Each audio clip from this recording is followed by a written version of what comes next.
Un autre regard sur l'argent. Simone Mortera, bonjour. Bonjour.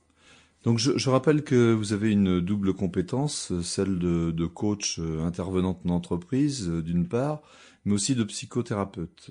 Et donc c'est à partir de votre expérience de d'une trentaine d'années que vous allez nous parler aujourd'hui de l'argent.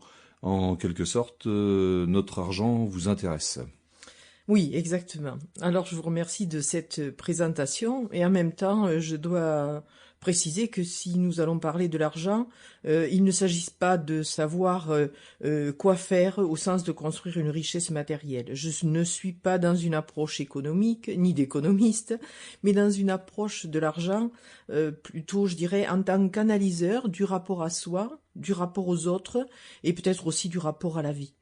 Et effectivement, vous faisiez allusion de mon métier de coach. C'est à partir de ce métier de coach et des questions relatives à l'argent qui sont assez souvent soulevées, même si je ne suis pas là pour les traiter réellement ou directement. Mais c'est à partir de là qu'a émergé pour moi un questionnement relatif à l'argent, car bien souvent j'ai eu l'impression que les difficultés inhérentes à l'argent ne semblaient être que le symptôme de difficultés tout à fait autres. Ah bon, alors donc vous êtes en train de dire que c'est pas encore aujourd'hui que vous allez me donner la solution de comment en faire moins pour gagner beaucoup plus d'argent. Je sais pas si je dois répondre oui ou non. Peut-être que si justement, c'est une manière enfin regarder l'argent de la façon dont je vais tenter de vous le proposer, vous permettra peut-être d'en faire moins et d'en gagner un petit peu plus, ou en tout cas de gagner un peu plus d'énergie. Et j'espère pouvoir vous dire à la fin de cet enregistrement que si vous n'avez pas plus d'argent, mais peut-être sera quand même augmenter vos richesses, ou en tout cas vos richesses humaines.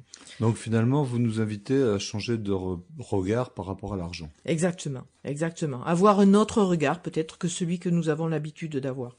Toutefois, peut-être que pour aussi rentrer dans cette réalité, il nous faut nous resituer le sujet dans un éclairage culturel, car nous ne pouvons pas nous sortir du contexte dans lequel nous sommes. Et bon, il est bien vrai que par sa tradition judéo-chrétienne, la culture française est plutôt hostile à l'argent. Quand, lors de mes séminaires, je demande à mes stagiaires quelles sont les idées que vous avez associées à l'argent, j'entends souvent des choses, oh ben vous savez, ça se trouve pas sous le sabot d'un cheval, les pauvres restent pauvres, l'argent c'est pour les riches, l'argent ne fait pas le bonheur, hein, c'est bien. Sample complete. Ready to continue?